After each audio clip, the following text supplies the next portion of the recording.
Hey there, welcome to the DFS Build NBA edition. I'm Kevin Roberts, joined with the great, the one and only Taylor Smith. We are getting ready to go over the 4-game NBA DFS main slate over at DraftKings. Obviously, there is Thursday Night Football tonight. It's disgusting, though, Browns and Steelers. If you want any advice on that, you can kick it to the end of this video where I broke down the showdown slate, or just check out our main page at the DFS Build here on YouTube, and you can look at all the videos. And I also just put the main slate up for Week 12.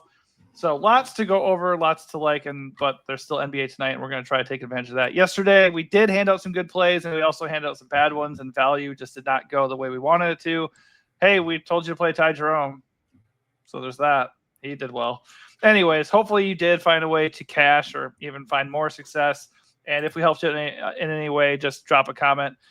If you're new to the channel, smash that like button, subscribe to the channel so you get more videos like this. It's free content, and the goal is to help you out with your process. Let's get into it. It's only a 4-game slate. We're going to go team by team for this one just to digest things a little bit easier since it is a smaller slate. Let's start with the Pistons. They are 2-point favorites over the Hornets. The game is a 220 total, and it is in Charlotte. Cade Cunningham looks amazing at 9.7K, pushing almost a 50-point fantasy projection. And all things considered, on a 4-game slate, not that owned. So he looks really, really good. Why don't you give us your thoughts on Cade, and then mention any other Pistons that you're excited to play tonight? I wouldn't say I'm excited to play any of them, but it's a small slate, so it is what it is. He looks great. He's had an awesome season. The matchup's good here against Charlotte. He's not as owned as LaMelo. LaMelo seems to be overwhelming chalk for some reason. Not super psyched about that, honestly, but Cade looks good if he's going to be under-owned compared to LaMelo. I think Tobias is fine. Ivy and Duran are fine. Tim Hardaway Jr. is an okay punt, but there is other cheap value on the slate that looks better. It's okay. I'm probably setting a rule of no more than 2 of Cade, Ivy, or Harris, but that's really it. It's not a super exciting team on this slate. Yeah, I think anytime we do this, we have to think how would I feel about these plays on a bigger slate? It is all relative to the slate. Sometimes you just need value, and sometimes guys are just too cheap, and because for lack of better options, we'll just play them anyways. I think because of that, you can look at Jaden Ivey. He's okay, but in any other slate, I wouldn't have any interest in him at 6.7K. The Hornets are a good matchup, so there's that. The game does have a decent total. And the game is projected to be close. So I think stacking this game up to some degree is not out of play. Ivy just isn't the guy I'm looking for. The projection's not really there, and the price is a little bit high. Love Cade. Going to be hard to get away from Cade. I think he's a good leverage play on LaMelo, and I also really like the idea of pairing them together because they're both under 10K and project really well. Jalen Duran, his minutes are all over the place, but the matchup with the Hornets is really good. Projection is solid. Price is solid. I do not mind him whatsoever. I think I agree with you. Beyond Cade, I'm not going out of my way to play these guys, but I think the first one that jumps out, if you're going to land them, is going to be Duran. Tobias is okay. Malik is okay. I just don't see a need for any of these other guys. Fontecchio, if he's going to get almost 20 minutes, 3.5K on this slate, you could do worse. Maybe. He's very scoring dependent, but if he pops off, matchup with the Hornets is kind of a good spot to do it. I don't hate him as a dive at 3.5K, but I'm probably looking at Cade, maybe a little bit of Duran, and then a tiny sprinkling of Fontecchio if I don't like the other value. All right, kicking over to Charlotte. So LaMelo's, he's carrying ownership because it's a good game environment. Decent total, projected to stay close. His price has come down a little bit. Big minutes, big overall fantasy projection. So there is a lot to like on paper here. Big minutes usually. Yeah. Well, last game he's had foul trouble lately. In the last game. He was not foul trouble. He got benched because of effort. He did have 4 fouls. So I didn't know whether he got benched or not. I'm just saying he's had 4+ fouls in each of his last 3 games. So that is always there, I guess. But before that happened, he'd been playing 35+ minutes a game. He'd had 45+ fantasy points in 6 of his last 7 games. He's been actually pretty reliable on the year. So all things considered, benching aside, and aside from that happening, LaMelo looks like a really good play. I like him quite a bit. Like I said, I like pairing him with Cade and just sticking to that game a little bit. You mentioned before we got going here, Miles Bridges is questionable. If Miles Bridges is in, I like the price at 6.3K. His minutes have been a little bit wonky, but the price is good. The matchup is good, so I don't mind him. If he is out, Grant Williams at 5K flat looks a lot better. I'm not super interested in anybody else. So for the most part, it's LaMelo or bust for me here. And then I'll just be looking at the Miles Bridges news. I think Brandon Miller is a really good play either way. 6,900 minutes have been there for him. Good usage, good matchup. I don't mind him at all. If Bridges is out, he looks even better. He's going to be a standout for me, I think, either way. Bridges is a good play, 33 minutes in the last game. If he's in, he's still cheap. He's usually like 7 to 8K, and today is 6,300. So don't mind that one bit. I guess if he's out, like you said, Grant Williams looks a little better, but I think Williams is okay either way at 5K and starting. But the complicated thing is if Bridges is out, because I don't really want to play like Josh Green or Trey Mann, but I guess Trey Mann is always good for some usage off the bench. It's not an exciting value team, but the high-end guys look pretty good. I think Miller is a good call if Bridges is out. I mean, Miller popped off last game, but he hadn't topped 32 fantasy points in 3 of his previous games before that. So he's got a pretty low floor. And his price is not, I wouldn't say it's cheap. If Miles is out, I like him a lot. I think I'm with you there. And then I'd like Grant Williams quite a bit too. If Miles is in, I would rather prioritize Miles over Brandon Miller. What about any of these other Charlotte punts? Are we looking at Josh Green? He's projected for 27 minutes, only 3.6K. I think all things considered, he's okay as far as a punt if you want to do that. He's okay. He's one of the worst per minute guys in the entire league. So that's true. Not a guy I'm dying to play. If Bridges is out, he'll look a little bit better, but I don't know. The cheap stuff on Charlotte never seems to be all that alluring. Maybe Diabate, but center only kind of limits him. Yeah, I agree. Josh Green had several games under 8 fantasy points earlier this year where he was playing like 25, 30 minutes. So if he's hitting the shots, he's okay. But I don't know. I think 4-game slate, 3.6K, he's in play. But I agree. If we can get something else that we feel better about, let's do it. So next game, we got Timberwolves and Raptors. The Timberwolves are 7.5-point road favorites. Obviously, this is a bad matchup for Toronto. Very good matchup for the Timberwolves, though. So Anthony Edwards comes in with one of the better projections, 47-point fantasy projection. He's only 9.6K. He's probably priced just about right, but I think he could smash this projection pretty easily. He's not going to be very owned. Other guys from Minnesota, Rudy Gobert is nicely priced at 6.6K. He is carrying ownership almost 25%. Mike Conley and Dante DiVincenzo are both on the injury report, so if one is out, the other one looks really good. If they're both out, we can look at Naw and, who else would get exposure here? Rob Dillingham maybe would get minutes.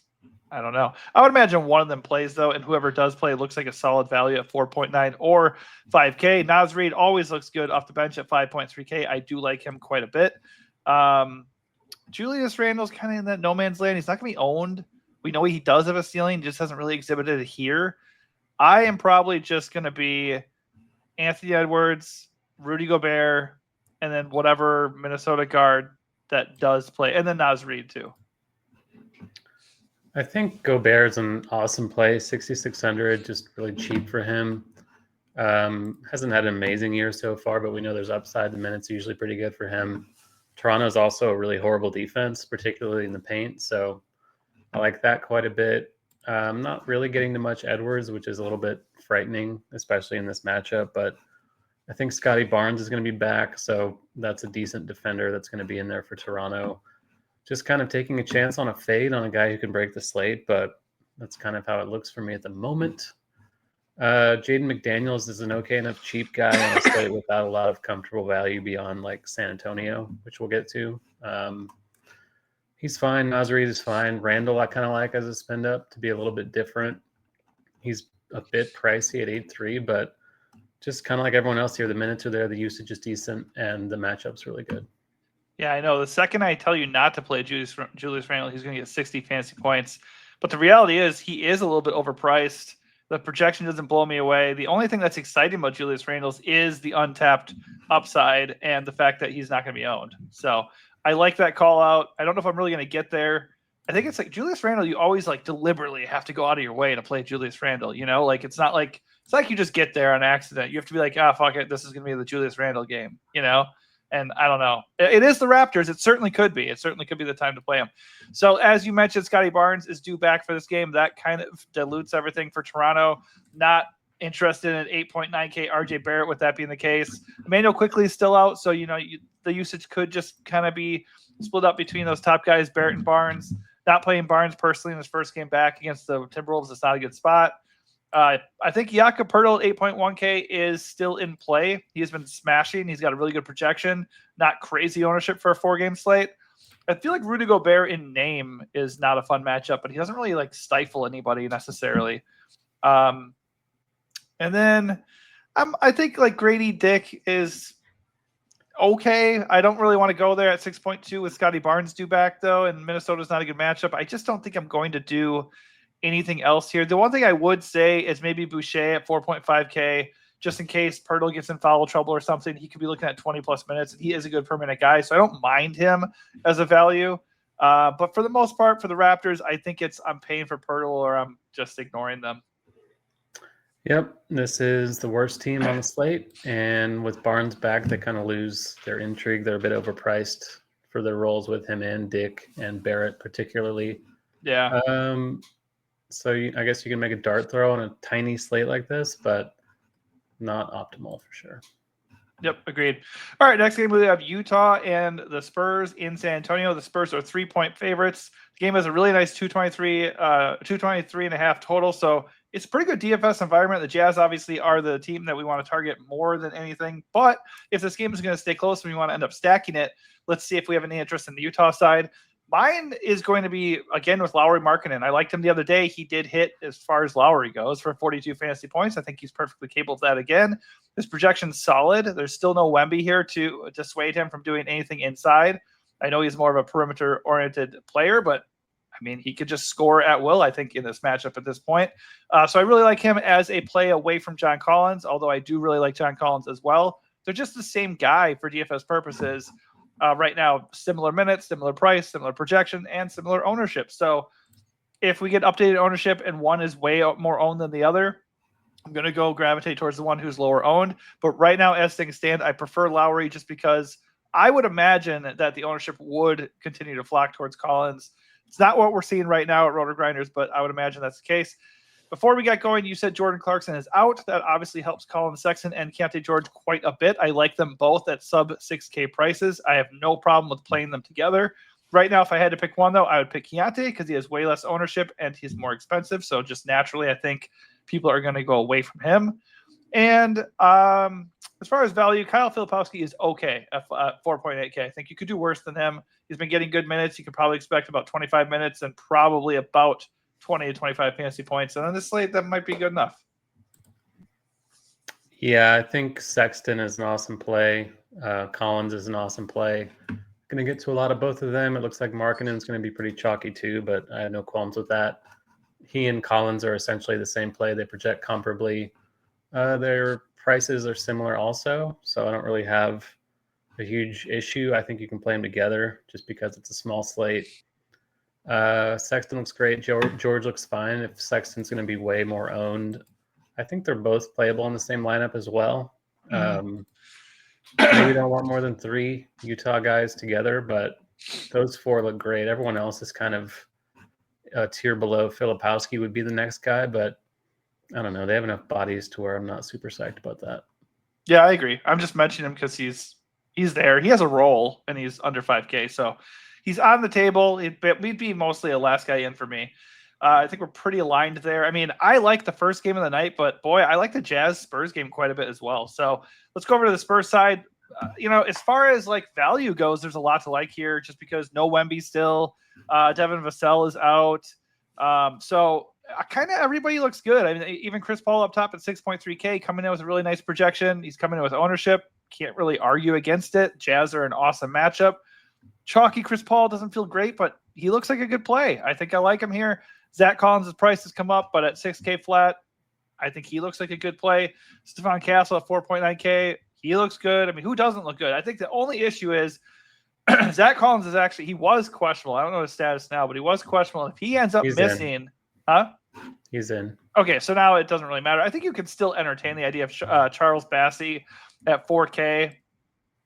He played really well. That was a good call by you. He had 27 fantasy points the other day when you said or mentioned him as kind of a leverage play on the Collins ownership if Collins was going to be owned. I think you could say something similar again. It's not like Collins is pulling monster ownership right now, but Bassey is 2K cheaper, and it is a good matchup. So if he gets the minutes, he could be good. I don't know, man. I like everybody here. Champagne, Keldon Johnson, whatever you want to do, pick your poison with the Spurs. I think they all look pretty good. Yeah, Bassey's the one who's chalkier now. He's like double Collins ownership just because of the discount, I assume. Collins has the safer path to minutes, and Bassey is great per minute. He's going to be held likely to around 20 to 21, but still playable. I don't think I'd play them together. I think even on a small slate, the negative correlation is negative enough to where I don't really want to embrace it. Castle looks awesome. He's still too cheap. No Sohan, no Vassell, no Wimby. Chris Paul, very hard to get away from for me at 6'3". The matchup's awesome. He's been awesome. Like the team is full of awesome plays. I think Champagne and Keldon are okay. But Castle and Paul are the priorities for me. Yeah, I really like Castle. I think if I had to only pick 2 or 3 guys here, it would revolve around CP3, Castle, and Collins. I greatly prefer Collins over Bassey just because Bassey is just always like a DNP risk. You just don't even know what they're going to do because they could always play Mamu, more than him. Anyways, I don't want to mess around with it. I think with the Spurs, my first thing is going to be who's starting, and I'm going to start there. I'm going to probably pick 2 or 3 guys here, and then also ownership. If they are super chalky, I might find a way to get different in 1 or 2 of those spots. Like right now, it's Chris Paul and Castle. If I had to eat chalk between one of them, I'd rather eat the Castle chalk because he's way cheaper and he's not 100 years old. So there's that. All right, the last game of the night is not a fun one in theory. Orlando and Lakers. Orlando capped things off in LA with the Clippers last night, and that game went just about as expected. I really liked Franz Wagner there. He did not deliver, only 37 fantasy points. So if you followed me with that one into the sun, you got burned. Sorry. KPJ though. Huh? KPJ panned out. Whatever. Didn't fucking matter at all. Well, it's a good call by me, so I'm going to shout it out if you're going to shout it. I tell them every good call you have whenever I think of it. I'm sorry, I forgot about fucking Kevin Porter Jr. My bad. Anyways, Franz Wagner, this is a better matchup than it was yesterday. The Lakers are a lot of it more vulnerable defensively. So Wagner looks amazing at 9.1K, 45-point fantasy projection. Not even that owned on a 4-game slate because you know who's going to be owned. It's going to be the Lakers guys and then the Cade and LaMelo. So as a bit of a leverage on that ownership, no problem with that. Per usual, I don't want any other magic. I just want Franz Wagner if I'm going that route. We can talk about Lakers in a second. I don't really want to target that side too much because Orlando is a pain in the ass as far as DFS purposes go. But do you like Franz or any other of these Orlando guys? Not really on Franz tonight. This game as a whole is pretty hard to like. I understand the appeal of having the late night game, but this one looks really shitty. Franz is fine, but looks like I'm going to be well under on him as of now. I think Suggs is okay. The minutes for him are kind of wonky. It's a bit worrisome, but it is what it is. I guess we'll get an injury report later. There's a chance something unexpected is on it on a back-to-back, but as of now, I have about 20% Suggs and very little Franz and nobody else. Yeah, I see Wendell Carter is still on the injury report too. So if he remains out, we can still look at Mo Wagner and Bitadze. But right now, it looks like he's projecting to be in. So we'll see, how that plays out. All right, over to the Lakers to go. Obviously, in a vacuum, even with the matchup not being great at home, Brow and LeBron both look good. Brow's pretty expensive relative to the slate, but neither he and LeBron are projecting for ownership. It's all flocking to LaMelo and Cade. So if that's going to be the case, I'll have a little bit of interest in these guys for sure. Starting with Davis, I just think he offers a better floor and better ceiling. And right now, he's also carrying less ownership because he's $1,000 more. You can play them if you want. Nothing wrong with them whatsoever. I just don't really love the matchup. As far as the other guys go, I am still digging Dalton Connect at 5.1K with or without Rui. Looks way better if Rui remains out. He's not overpriced. Like, he's not priced out to me because he's been getting a really reliable role and he's been producing. That said, the best value on the Lakers might be D'Lo at 4.6K.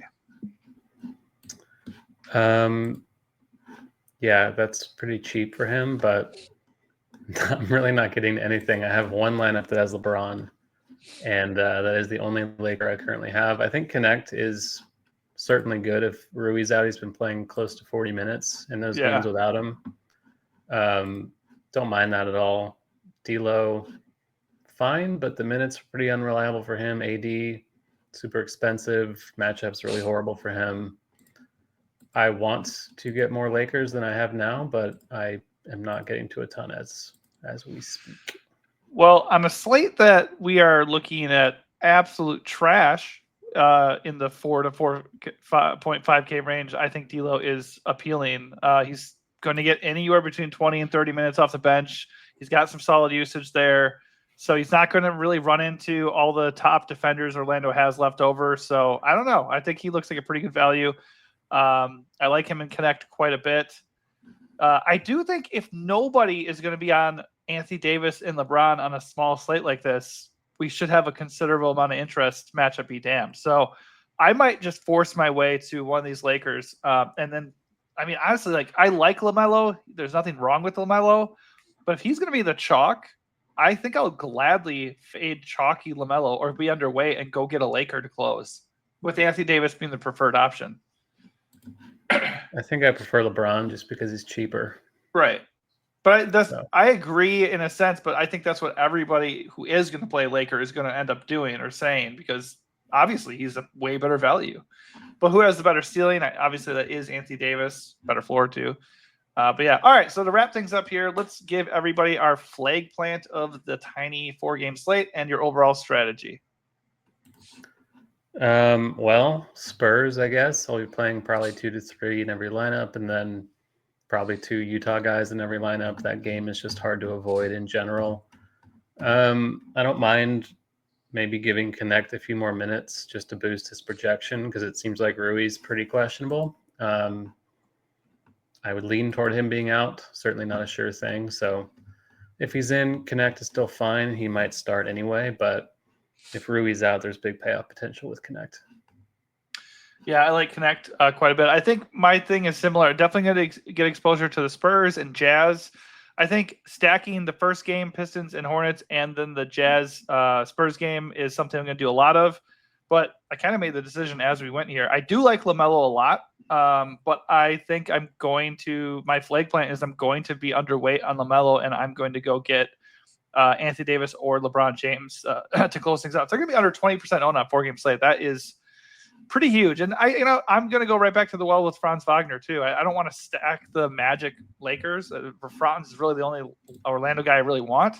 But I do think having, Brow versus Franz to close this thing out could be kind of fun, or could be absolutely horrible. But they're not going to be owned. So if they do smash, I mean, you're going to be running away with the slate with, LeBron versus Franz to close this thing out. Anyways, hopefully this helped you out in some way. If it did, smash that like button and also consider subscribing to the channel. If you're not subscribing, ask yourself why, because all you do is join a community, get alerted of future videos just like this. And if we end up running contests and stuff, we're going to need you to be subscribing anyways, so you might as well just do it so you don't miss out on the next video we do. If you haven't already, catch the Thursday Night Football Showdown breakdown at the end of this video, and also be on the lookout for our Week 12 main slate preview for NFL as well. All right, thanks for watching, and good luck.